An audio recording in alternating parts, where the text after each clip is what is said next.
পূর্ণিমার রাতে যখন পূর্ণ চাঁদের হাট বসে, তরুবীথি ঘেরা সুবাসিত উদ্যানে একা একা ঘুরে বেড়ানোর সময় হঠাৎ অতর্কিতে যদি কোনো যুবক সদ্য কৈশোরোত্তীর্ণ মেয়েকে পিছন থেকে দুহাতে জড়িয়ে ধরে কোনো কথা নেই বার্তা নেই তার মুখটা মেয়েটির মুখের উপর নামিয়ে এনে তার তৃষিত ওষ্ঠোদ্বয় মেয়েটির উষ্ণ ওষ্ঠোদ্বয়ের উপর চেপে ধরে চুমু খায়, স্ফুরিতক চুম্বনে রক্তবর্ণ করে দেয় তার প্রেমিকার ওষ্ঠ, আর সেই চুম্বনে বৃষ্টি পড়া কদমের মতো কণ্টকিত হয় তার ওষ্ঠোদ্বয়, তখন মেয়েটি কী করে বুঝবে যে সেটা তার যৌন অনুভূতি আর সেই হবে তার চুম্বনের প্রথম স্মৃতি?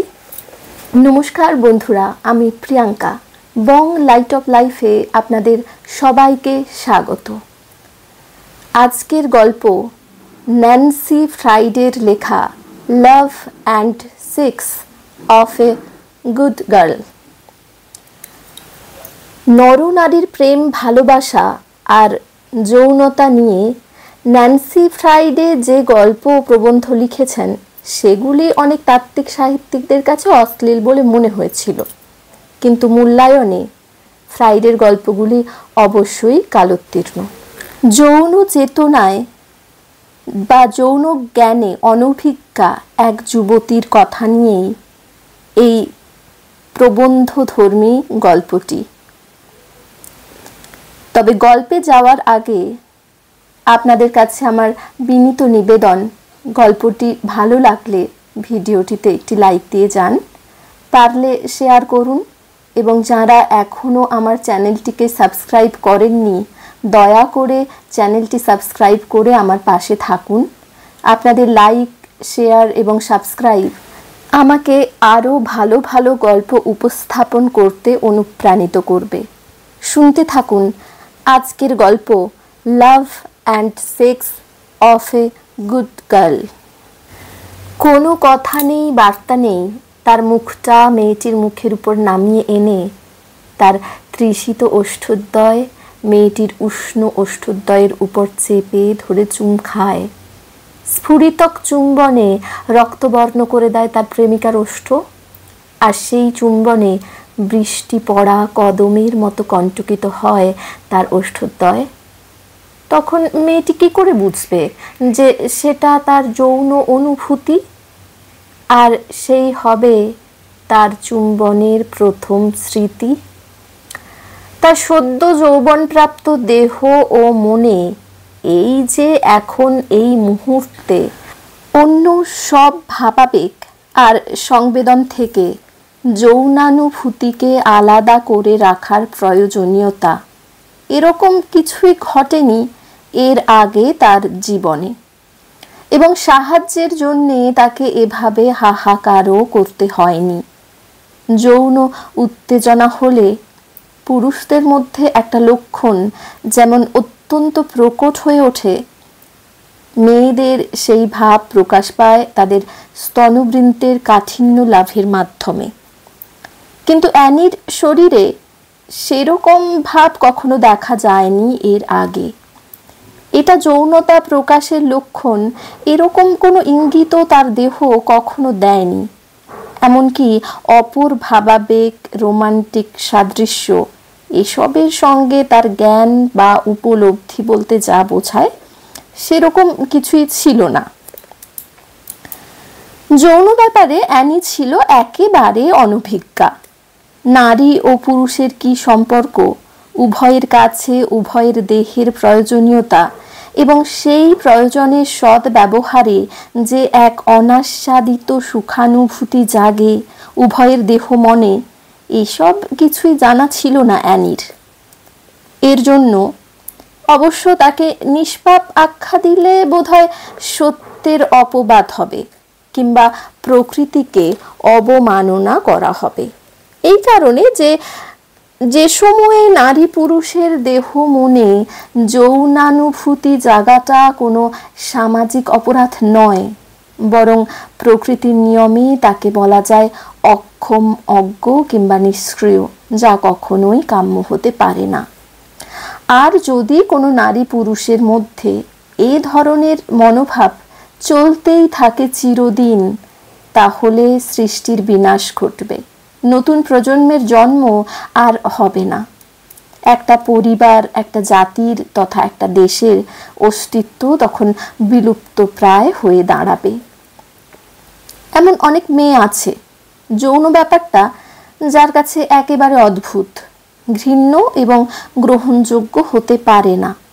একটি মেয়েকে আমি জানি, বিয়ের পরেও যে তার স্বামীর সঙ্গে দেহ মিলনে লিপ্ত হওয়া দূরে থাক, এমনকি স্বামীর সঙ্গে একই শয্যায় তার সঙ্গিনী হয়নি, বিয়ের পর অন্তত 6 মাস পর্যন্ত তো বটেই। যৌনবিদ তথা মনস্তত্ত্ববিদরা বলে থাকেন, স্বামীর সঙ্গে মেয়েটির যৌন সংসর্গে আতঙ্কের প্রধান কারণ হলো তার যৌন জ্ঞানের অভাব। বিয়ের আগে পর্যন্ত সে জানতো না নারী পুরুষ তথা স্বামী স্ত্রীর সম্পর্ক কি। সে জানতো না বিয়েটা নারী ও পুরুষের অবাধ দেহ মিলনের একটা আইন সিদ্ধ ছাড়পত্র, আর সেই ছাড়পত্রের মর্যাদা দেওয়া উচিত প্রতিটি নারী ও পুরুষকে। এই জ্ঞান মেয়েটি উপলব্ধি করেছিল এক অদ্ভুত ঘটনার মধ্য দিয়ে। তার স্বামী ছিল দক্ষিণ আফ্রিকার একটি জঙ্গলের ফরেস্ট অফিসার। বিয়ের 6 মাস পর মেয়েটি তার ফরেস্ট অফিসার স্বামীর সঙ্গে তার কর্মক্ষেত্রে চলে যায়। তার স্বামীর বাসস্থান ছিল জঙ্গল সংলগ্ন একটা বাংলোয়। সেখানে এক পূর্ণিমার রাত্রে মেয়েটি তাদের শয়নকক্ষের জানালার সামনে গিয়ে দাঁড়ায়। সেই সময় তাদের বাংলো সংলগ্ন উদ্যানে এক জোড়া হরিণী মৈথুন ক্রিয়ায় লিপ্ত ছিল। তারা তখন সৃষ্টির নেশায় বিভোর। মেয়েটি সেই প্রথম যৌন সংসর্গের দৃশ্য চাক্ষুষ করে, আর সেই প্রথম সে বাস্তবে উপলব্ধি করে দেহ মিলনের প্রয়োজনীয়তা। হরিণীর দেহ মিলনের সেই দৃশ্য দেখে মেয়েটি তখন তার দেহে এমন এক অদ্ভুত উত্তেজনা এবং জ্বালা অনুভব করে যে সেই মুহূর্তে সে তার স্বামী সংসর্গের তাগিদটা ভয়ঙ্করভাবে অনুভব করতে থাকে। তাই সে তখনই একরকম ছুটে তার স্বামীর শয্যা পাশে গিয়ে ঝাঁপিয়ে পড়ে তার বুকে, এবং কিছুক্ষণ পরেই মেয়েটি তার স্বামীর সঙ্গে স্বেচ্ছায় মিলিত হয়। সেই প্রথম সে মিলন সুখ উপভোগ করে, যা তার কাছে পরম সুখ প্রাপ্তির শামিল বলে মনে হয়। তারপর মিলনে সে আর কখনো তার স্বামীর ইচ্ছার বিরোধিতা করেনি। তারা তখন এক আদর্শ সুখী দম্পতিতে পরিণত হয়। এক্ষেত্রে সম্ভবত অ্যানি যখন ছোট ছিল, 9 কি 10 বছর বয়স হবে তার, সেই সময় একদিন তার 2 উরুর সন্ধিস্থলে তার বালিশটা চেপে ধরতেই এক রোমান্টিক অনুভূতি জেগে উঠেছিল তার দেহের প্রতি অঙ্গ প্রত্যঙ্গে। তার মনে হয়েছিল তার উরু সন্ধিস্থল থেকে যেন আগুনের স্ফুলিঙ্গ বেরিয়ে আসছে, যে আগুন তার পক্ষে একা নেভানো সম্ভব নয়। তার তখন একজন পুরুষ সঙ্গী চাই, যে তার দেহের আগুন নিভিয়ে দিতে পারবে। এই উদ্ভট কল্পনা প্রায়শই মেয়েদের মনে যখন জাগে, তখন তাদের বয়স খুবই কম। খারাপ পাইরেটের মতোই সেই কল্পনা তাদের নিষ্পাপ মনটা দখল করে নেয়। আবার এমন কিছু বদলোক আছে যাদের এমন কিছু কিছু কল্পনা আছে যা নিষিদ্ধ, যা মেয়েদের দেহ মন কলুষিত করে দিতে পারে, অপবিত্র করে দিতে পারে। সেসব অনুভূতিগুলোই ফুলিয়ে ফাঁপিয়ে বিজ্ঞাপিত করে থাকে। তবে তাই বলে এই ধরনের অনুভূতিগুলোকে কেউই যৌন বা কামজ বলে ভাবে না। কেউ ভাবে না মাত্র 9 বছর বয়সের মেয়ের মনে কাম ভাব জেগে উঠতে পারে। ভগবান না করুন একটি 4 বছর বালিকার মধ্যেও আবার প্রথম যৌন অনুভূতি সক্রিয় হয়ে ওঠার কথাটা যেন সত্যি না হয়, মিথ্যে বলেই উড়িয়ে দেওয়া যায়। তবুও এটা একটা ঘটনা। সেই সব বালিকাদের অভিভাবকদের বড় ভাবনা, বড় দুশ্চিন্তা। কোনো মেয়ে কি ভাবছে, কি অনুভব করছে, নিজের কাছেই তার কোনো ভাষা নেই বর্ণনা দেওয়ার মতো। তবুও সেই সব নোংরা কথাগুলো জানতে চায় না সে, কারণ ইতিমধ্যেই ভালো মেয়ে হিসাবে সুখ্যাতি পেয়েছে সে তার অভিভাবকদের কাছ থেকে। কিশোর বয়সেই সব মেয়েদেরই বিশ্বাস সব রকমের বেদন সংবেদন ভালোবাসার মাধ্যমে সারতে হবে, তবে দেহকে বাদ দিয়ে কোনো ভালোবাসাই যে পূর্ণতা লাভ করতে পারে না সেটা জানতে তাকে অপেক্ষা করতে হবে প্রাপ্তবয়স্ক প্রাপ্তি পর্যন্ত। যৌবনের পূর্ণতাই তাকে তার দেহ ও মনের সঠিক পথের নিশানা দিয়ে দেবে। এখন দেখা যাক ছেলেটি কোনো মেয়েকে চুমু খেলে তার কি প্রতিক্রিয়া হয়।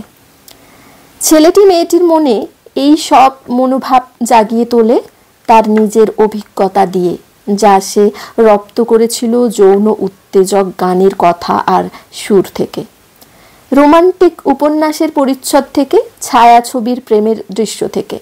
ছেলেরা যখন বহির্জগতে বেরিয়ে নানান ভালো মন্দ লোকজনের সঙ্গে মেলামেশা করতে গিয়ে সৎ মানুষের গুণগুলো আহরণ করে সৎসাহসী এবং স্বাধীন হওয়ার শিক্ষালাভ করতে থাকে, তখন মেয়েরা অন্দরমহলে থেকে একসাথে থাকার অভ্যাস করা, অন্য মেয়েদের সঙ্গে নাচ করা, নিজেদের মধ্যে উষ্ণ আলিঙ্গনে আবদ্ধ হওয়া, কি করে পুরুষদের কাছ থেকে দূরে থেকে দেহের পবিত্রতা বজায় রাখা যায়, এসব অভ্যাসগুলো রপ্ত করতে ব্যস্ত থাকে।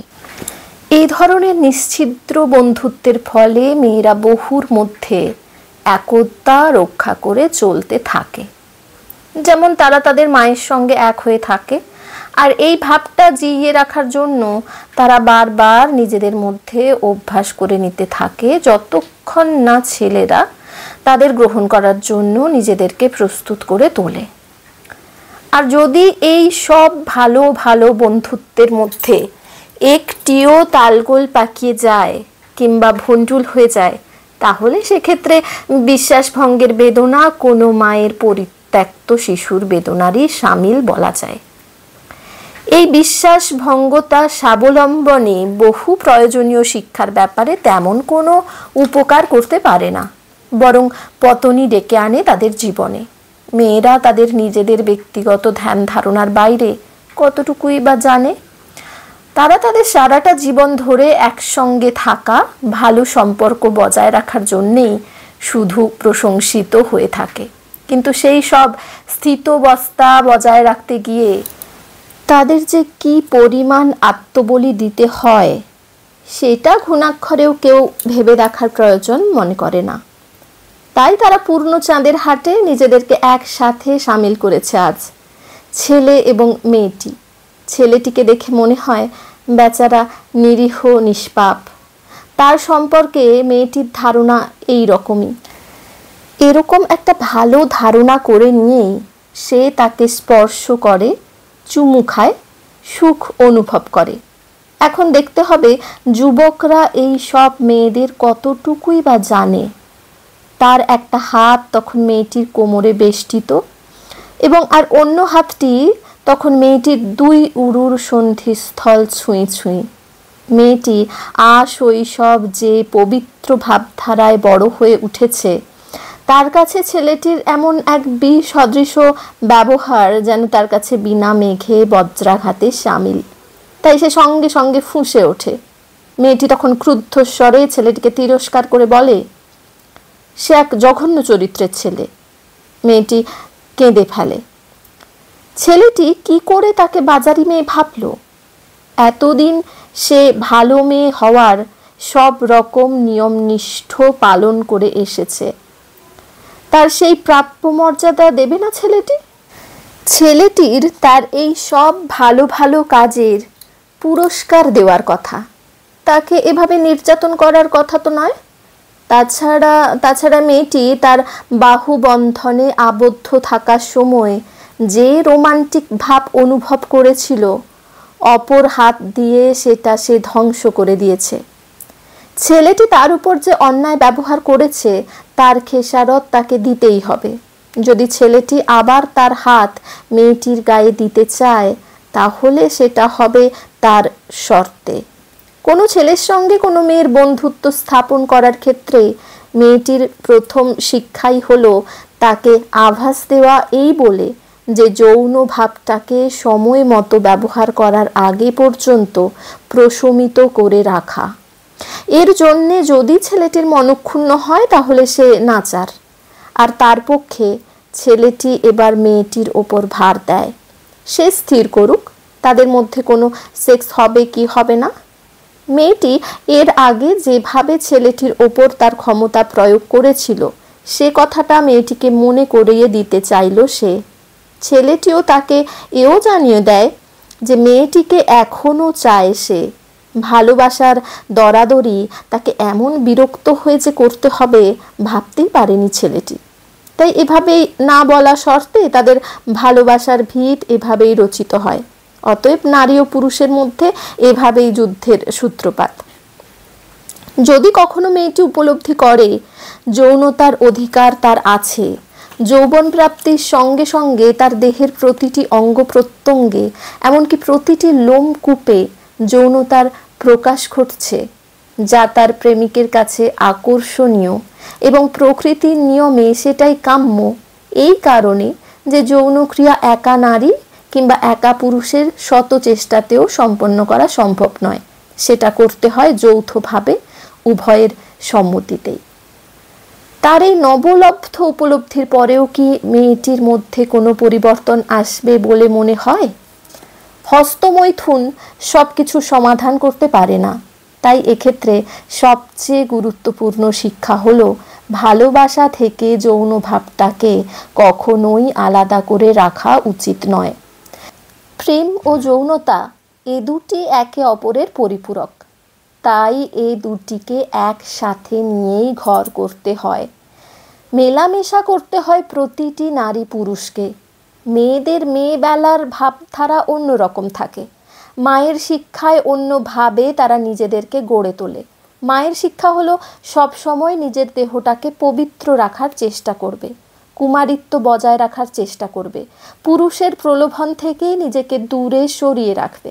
ঠিক আছে, এই মেয়েবেলা পর্যন্ত, কৈশোর বয়স পর্যন্ত, কিন্তু কৈশোর পেরিয়ে যখন সে যৌবনে পা দেবে তখন সেক্স সম্পর্কে তার শিক্ষা, ধ্যান, ধারণা সব বদলে দিতে হবে। তখন তার মায়ের উচিত তাকে বোঝানো, এরপর থেকে হস্তমৈথুনে তার রতি তৃপ্তি লাভের প্রয়োজন আর নেই। এখন তাকে সরাসরি তার মনের মতো পুরুষের সঙ্গে দেহ মিলনে লিপ্ত হয়ে যৌন সুখের সন্ধান করা উচিত। এখন তাকে প্রকৃত ভালোবাসার পাত্রের সন্ধান করতে হবে, তার সঙ্গে প্রেম করতে হবে, তাকে জানতে হবে তার মধ্যে জেগে উঠবে যৌন ভাব এবং তার দেহেরও প্রতিটি অঙ্গ প্রত্যঙ্গে যৌনতার প্রকাশ প্রকট হয়ে উঠবে। যেমন মেয়েটি তখন তার স্তনে তার প্রেমিকের চাপ আকাঙ্ক্ষা করবে, প্রেমিকের চুম্বনে সে তার ওষ্ঠোদ্বয় রক্তবর্ণ করে তুলতে চাইবে। পুরুষ কৌমার্য হরণ করতে হবে তাকেই, আর এভাবেই সে উদগ্র সঙ্গমেচ্ছু করে তুলতে পারবে নিজেকে। কৈশোরে সে তার মায়ের কাছে সেক্স থেকে দূরে থাকার শিক্ষাটা এখন বদলাতে হবে, নিজেই নিজেকে সেক্স সম্পর্কে সচেতন করে তুলতে হবে এবং হস্তমৈথুনের প্রয়োজনীয়তা ভুলে যেতে হবে তাকে। নিজেকেই যৌন জীবনে অভ্যস্ত করে তুলতে হবে, তা না হলে তার বিবাহিত জীবন সুখের হবে না, অসময়ে অপমৃত্যু ঘটতে বাধ্য। তবে এক্ষেত্রে ছেলেদেরও একটা ভূমিকা আছে, দায়িত্ব আছে মেয়েটিকে যৌন সুখী করে তোলার, তাকে যৌন জীবনে নিয়ে আসা। তবে ছেলেটির সর্বপ্রথম কাজ হবে তাকে ভালোবাসতে হবে, তার গভীর ভালোবাসা দিয়ে মেয়েটিকে বোঝাতে হবে ভালোবাসা আর সেক্স এ দুয়ের সম্পর্ক ঠিক স্বামী স্ত্রীর সম্পর্কের মতো, কোনোটাকেই বাদ দেওয়া যায় না জীবন থেকে, আর তাতেই সাফল্য পাবে সে। মেয়েটিকে তার সঙ্গে যৌন মিলনে রাজি করাতে পারবে। গল্পটি কেমন লাগলো কমেন্ট করে জানাতে কিন্তু ভুলবেন না। আর আপনারা কি ধরনের বা কার লেখা গল্প শুনতে চান সেটিও কমেন্ট করে জানালে আমার ভালো ভালো গল্প চয়নে সুবিধা হবে। ধন্যবাদ।